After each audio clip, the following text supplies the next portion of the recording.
તો બનાસકાંઠા વાવ બેઠક પર પેટા ચૂંટણી માટેનું મતદાન કે જેની શરૂઆત થઈ ચૂકી છે। વાવ સુઈગામ ભાભરના 179 ગામોમાં ચાલી રહ્યું છે આ વોટિંગ। ભાજપની સ્વરૂપજી ઠાકોર છે मैदाने तो कांग्रेस तरफથી ગુલાબસિંહ વચ્ચે જંગ જામશે।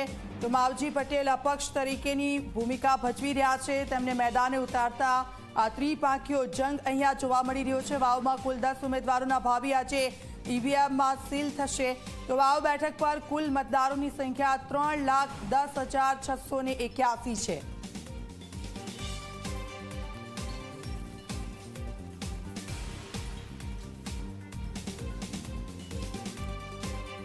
આપ જુઓ વાવ વિધાનસભાની પેટા ચૂંટણી કે જેનું આજે मतदान થઈ રહ્યું છે। વહેલી સવારથી 7 વાગ્યાથી લોકો ત્યાં આવી રહ્યા છે, मतदान કરી રહ્યા છે। ત્રિપાંખીયો જંગ વાવમાં જોવા મળી રહ્યો છે। આમ તો 10 ઉમેદવારોએ ઉમેદવારી નોંધાવી હતી, તેમના ઈવીએમમાં જે ભાવિ છે તે સીલ થશે। પરંતુ આ બેઠક ખૂબ જ મહત્વપૂર્ણ માનવામાં આવી રહી છે, કારણ કે લોકસભાની ચૂંટણીમાં જ્ઞાનીબેન સાંસદ બન્યા અને આ બેઠક ખાલી થઈ અને ત્યારબાદ અહીંયા જ્યારથી આ બેઠકની ચૂંટણીની શરૂઆત થઈ છે ત્યારથી જ આ બેઠક પર ગરમાગરમી પણ જોવા મળી અને અત્યાર સુધીના જે નિવેદનબાજી જે અહીંયા કરવામાં આવી છે, પક્ષો જે અહીંયા ઉતર્યા હતા मैदाने, તેમની નિવેદનબાજી પણ ચર્ચાનો વિષય રહી છે।